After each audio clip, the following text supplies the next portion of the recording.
जब तुम किसी के अंदर कोई दोष देखो तो उसे अपने अंदर तलाश करो, और उसे अगर अपने अंदर पाओ तो उसे निकाल दो।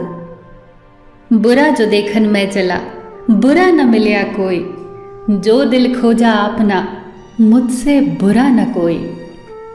कबीर दास जी कहते हैं कि जब मैं संसार में बुराई खोजने चला तो बुरा मुझे कोई न मिला, बुराई तो कहीं थी ही नहीं। पर जब मैंने अपने अंदर झांका तब मुझे एहसास हुआ कि इस संसार में मुझसे बुरा तो कोई है ही नहीं। अगर बुराई तलाशनी हो तो शुरुआत खुद से करें। अगर कोई इंसान कुछ सीखना चाहे तो उसकी हर एक गलती उसे कुछ न कुछ जरूर सिखा देगी, पर जिसे अपनी गलती नजर ही न आए उसके लिए तो उसे छोड़कर पूरी दुनिया ही गुनाहगार है। एक आदमी कार चला रहा था। अचानक उसकी एक कार से टक्कर हुई और वो गुस्से में आग बबूला होकर कार से नीचे उतरकर चिल्लाया, क्या पूरी दुनिया पागल हो गई है?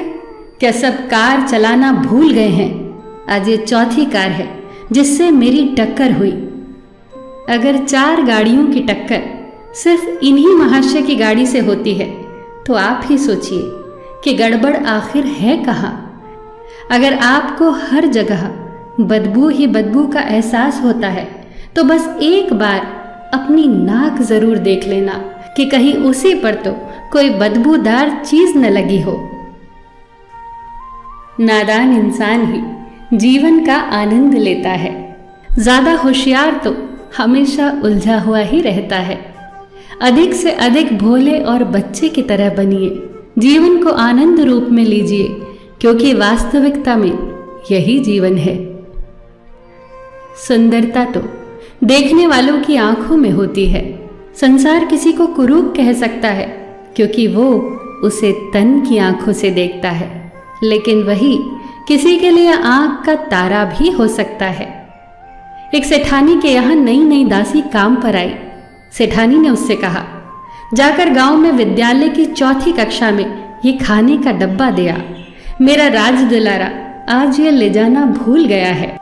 दासी ने कहा, पर मालकिन, मैं तो छोटे मालिक को पहचानती ही नहीं।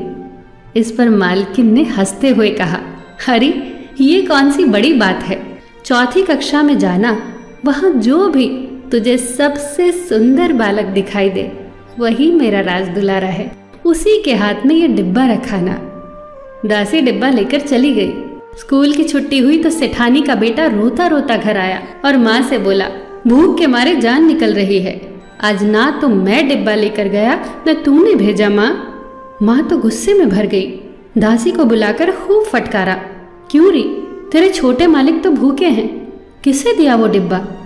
दासी बोली, मालकिन, आपने जैसा कहा था मैंने वैसा ही किया। मैं जब 4ठी कक्षा में गई तो मेरी नजरें मेरे बच्चे, मेरे कलुए पे अटक गई।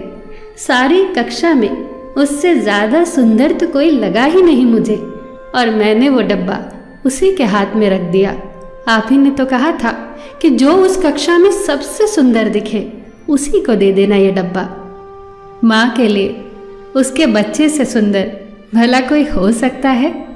खूबसूरती तो मन के भावों से जुड़ी होती है। इसे तन की आंखों से देखोगे तो पहचान नहीं पाओगे। यदि सुंदरता को समझना है तो मन की आंखें खोलिए। ईश्वर ने हर चीज सुंदर बनाई है। दुनिया को एहसास की नजरों से देखिए।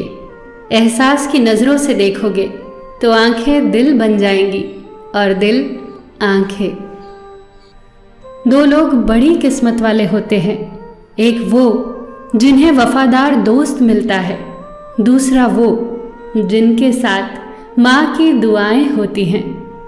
4 जगहों पर 4 चीजों को वश में रखना, महफिल में जुबान को, खाते वक्त पेट को, पराए घर में आंख को और प्रार्थना करते वक्त मन को।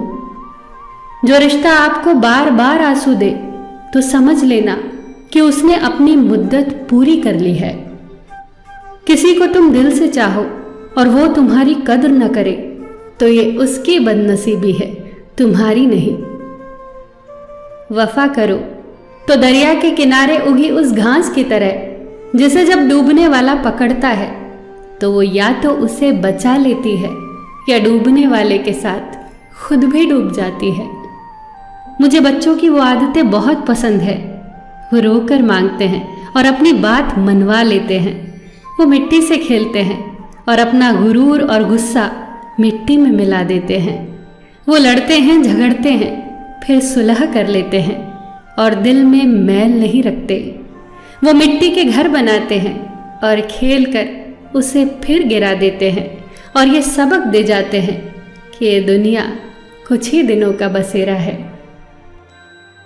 सबका ख्याल रखना, पर अपना भी ख्याल रखना। हमेशा मुस्कुराते रहना, कभी अपने लिए तो कभी अपनों के लिए।